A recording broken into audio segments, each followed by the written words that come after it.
Assalamualaikum warahmatullahi wabarakatuh. Waalaikumsalam. Allahu Akbar, Allahu Akbar, Allahu Akbar, walillahil hamd. Allahu Akbar kabira, walhamdulillahi katsira, wa subhanallahi bukratan wa asila. La ilaha illallah, wallahu akbar, Allahu akbar, walillahil hamd. Alhamdulillah, alhamdulillah wa kafa, wassalatu wassalam ala rasulillahil mustafa wa ala alihi wa sahbihi wa man wafa'a ma ba'd. Wa ya ibadallah, usi nafsi bitaqwallah wa ta'atih, faqad fazal muttaqun wa la tamutunna illa wa antum muslimun. Laqad qala Allah ta'ala fil Qur'anil Karim, ya ayyuhalladzina amanu taqullaha haqqa tuqatih wa la tamutunna illa wa antum muslimun. Wa ya ayyuhan nasu ittaqu rabbakumul ladzi khalaqakum min nafsin wahidah wa khalaqa minha zawjaha wa batha minhuma rijalan katsiran wan nisaa'a wattaqullaha alladzi tasaaluna bihi wal arham innallaha kana 'alaikum raqiba. Wa ya ayyuhalladzina amanu taqullaha wa qulu qawlan sadida yuslih lakum a'malakum wa yaghfir lakum dhunubakum wa may yuti'illaha wa rasulahu faqad faza fawzan 'azima. Allahu akbar, Allahu akbar, walillahil hamd. Hadirin jamaah salat Id rahimakumullah. Semoga Allah senantiasa memberikan rahmat dan keberkahan kepada kita hingga pagi hari ini. Kita bersyukur kepada Allah. Hari ini tepat 10 Zulhijjah 1444 Hijriah. Kita kembali diberikan kesempatan oleh Allah Subhanahu wa taala untuk merayakan, menikmati, mendapati momentum Idul Adha hingga detik ini.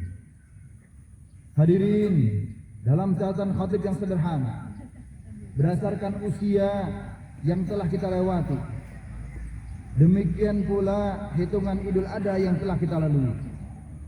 Orang yang saat ini berusia 20 tahun, maka 20 kali Idul Adha berlalu dalam hidupnya. Orang yang saat ini berusia 30 tahun, maka 30 kali Idul Adha berlalu dalam hidupnya. Begitu pula yang 40 tahun, yang 50 tahun, yang 60 tahun. Begitu pula Idul Adha sebanyak itu dilewati dalam hidupnya. Namun yang perlu kita pertanyakan, sudahkah kita mendapati hakikat Idul Adha pada hari ini? Pahamkah kita mengapa kita mesti hadir, merayakan, menikmati Idul Adha, atau jangan-jangan tiap tahun diadakan kegiatan kita cuma sholat 2 rakaat, mendengarkan khatib, mendengarkan khutbah, pulang atau sekaligus menyaksikan potongan hewannya. Demikian tiap tahun berlalu tanpa ada hakikat yang kita dapati dari Idul Adha yang kita lalui.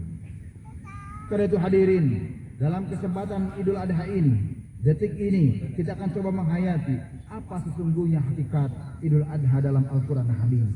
Allahu Akbar, Allahu Akbar, walillahil hamd. Hakikat Idul Adha bermula ketika manusia diciptakan. Quran surat ke-15 ayat 28. Allah berfirman dalam Al-Quran, wa idh qala rabbuka lil malaikati inni khaliqun bashar. Ma'asyiral muslimin jamaah Idul Adha rahimakumullah. Dalam Al-Quran, manusia disebut dengan 5 kalimat yang berbeda. Manusia kadang disebut dengan kalimat bashar 37 kali terluang dalam Al-Quran. Inni khaliqun bashar. Terkadang manusia disebut dengan kalimat insun, yang disandingkan dengan kalimat jin. Kalimatnya jelas terulang 18 kali dalam Al-Quran. Kadang-kadang Al-Quran disebut dengan kalimat insan. Ar-Rahman allamal Quran, khalaqal insan. Iqra' bismi rabbikal ladzi khalaq, khalaqal insana min 'alaq. Kadang manusia disebut dengan kalimat an-nas. Qul a'udzu birabbin nas, malikin nas, ilahin nas. Dan kadang pula manusia disebut dengan kalimat Bani Adam.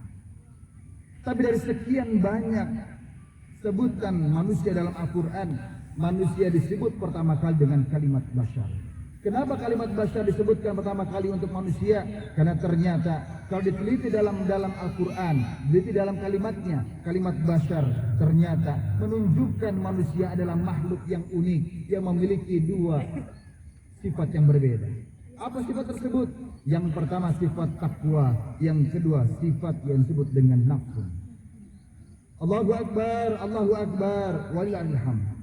Jadi ketika kita tercipta, saya tercipta, Anda tercipta, semuanya, kita semua yang ada di sini disebut dengan bashar. Itu menunjukkan seakan-akan Allah ingin menekankan pada kita, manusia punya dua sifat yang berbeda. Yang pertama sifat takwa, dan yang kedua sifat nafsu.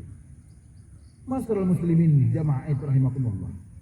Kalau kita cek dalam Al-Quran, kalimat takwa terulang 115 kali dalam Al-Quran.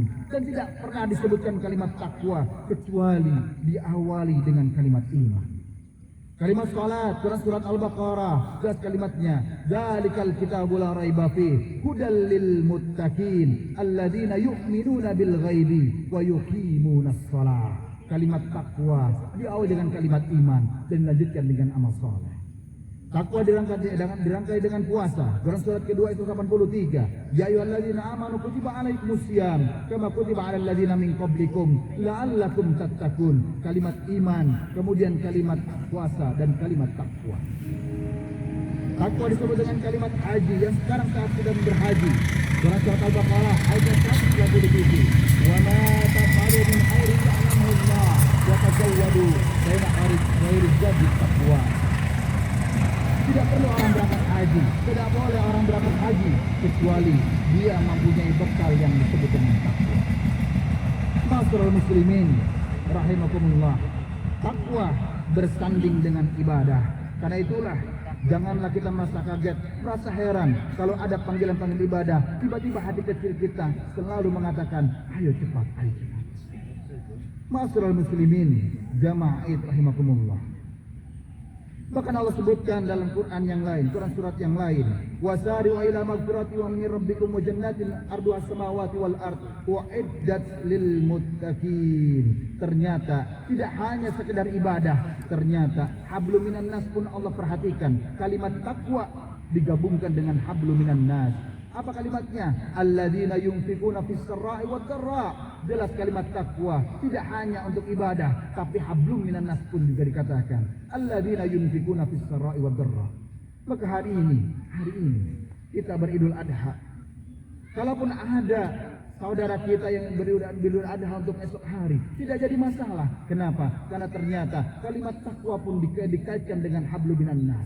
Saling toleransi, saling menghargai, dan insya Allah kita akan menjadi hamba Allah yang bertakwa. Allahumma amin. Allahu Akbar, walillahil hamd. Tapi ingatlah, selain kalimat takwa, dalam hati manusia pun juga ada yang disebut dengan nafsu. Innan nafsa la'ammaratun bisu. Nafsu sifatnya kalau sudah sampai ke dalam relung kehidupan kita, masuk ke dalam tubuh kita, maka kalimatnya akan berubah dari nafsu menjadi fujur.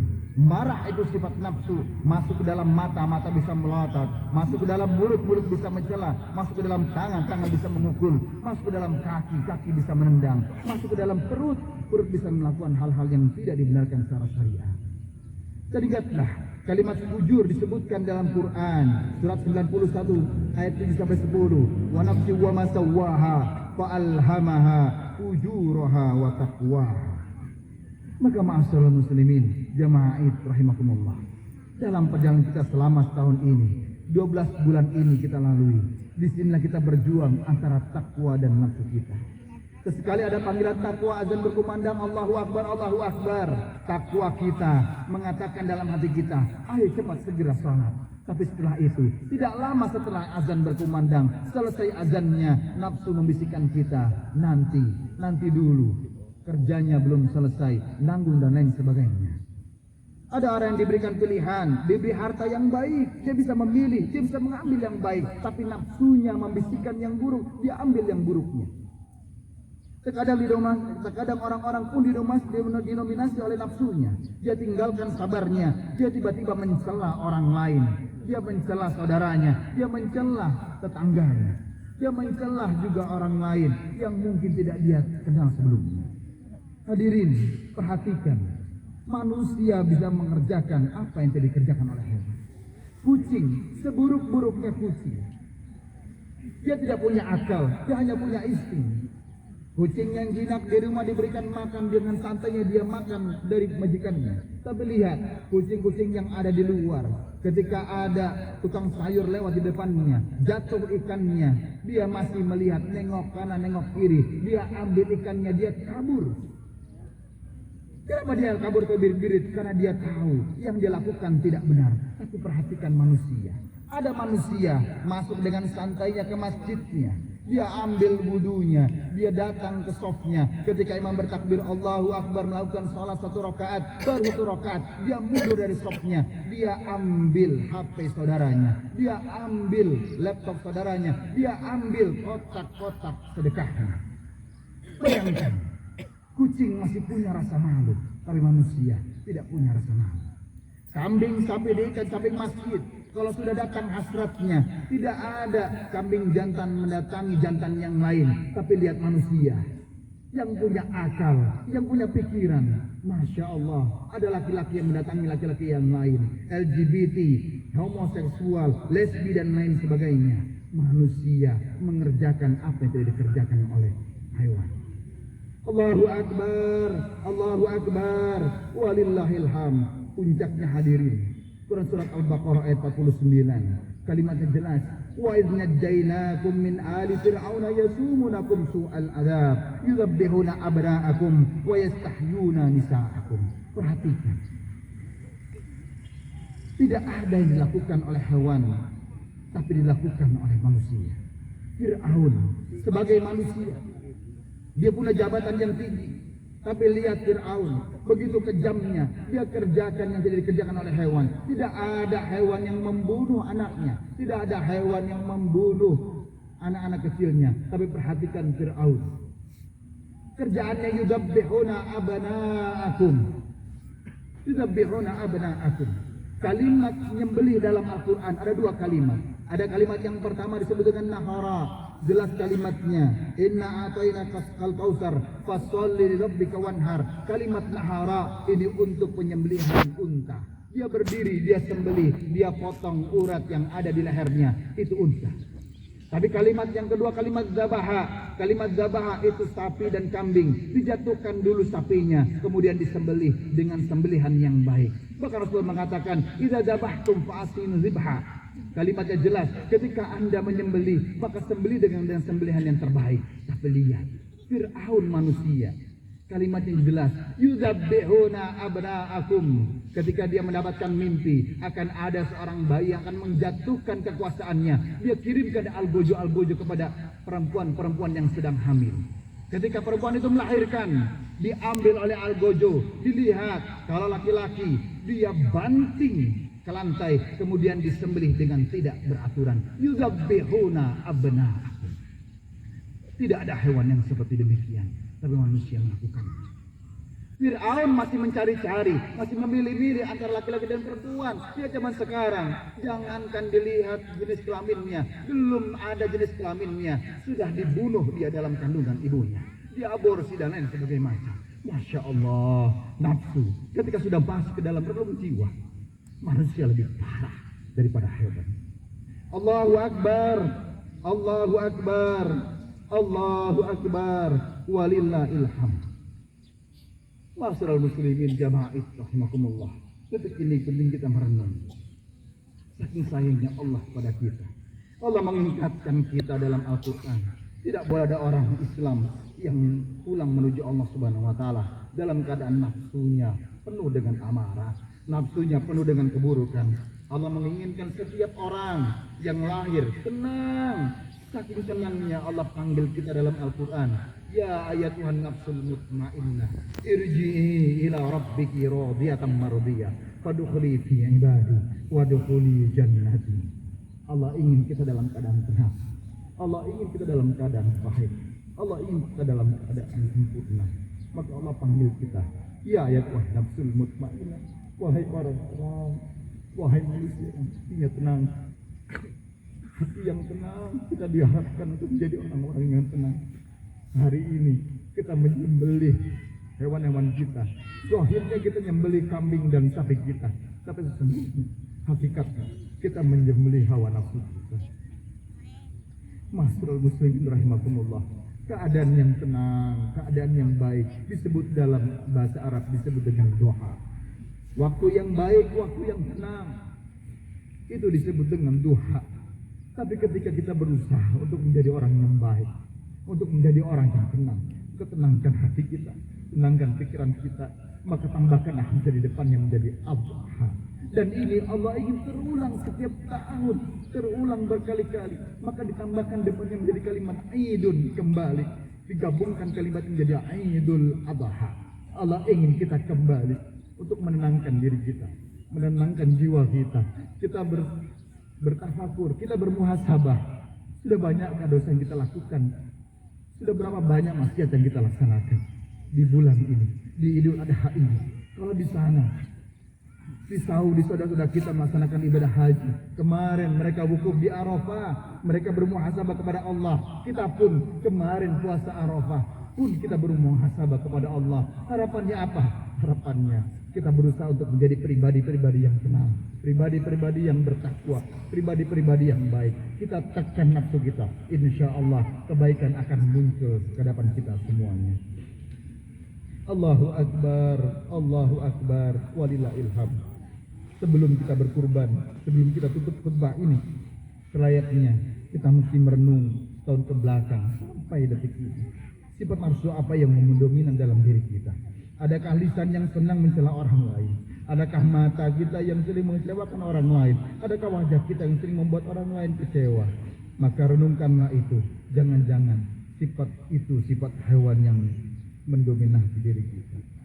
Dalam hadis yang diriwayatkan oleh Imam Ibnu Majah, nomor hadisnya 3221. Perhatikan kalimatnya, sunnahnya. Nabi Muhammad SAW menyampaikan kepada kita, ketika hewan kita disembelih, hadapkan wajah kita ke kiblat, kemudian berdoalah dengan kalimat, inni wajjahtu wajhiya lilladzi fataras samawati wal ard hanifan muslima wa ma ana minal musyrikin. Inna salati wa nusuki wa mahyaya wa mamati lillahi rabbil alamin la syarika lahu wa bidzalika umirtu wa ana minal muslimin. Ya Allah, mulai hari ini, detik ini ya Allah, saya hadapkan diri saya sepenuhnya kepada Engkau, penguasa langit dan bumi.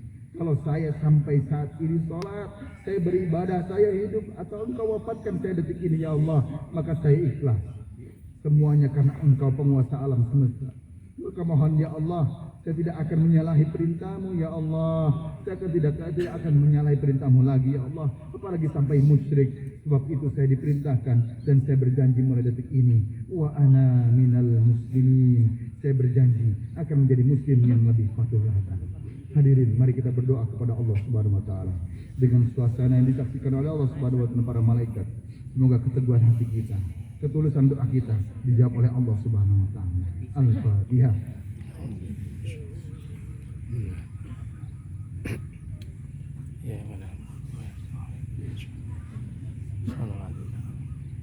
Allahumma ighfir lil muslimina wal muslimat wal mu'minina wal mu'minat al ahya'i minhum wal amwat bi rahmatika ya arhamar rahimin.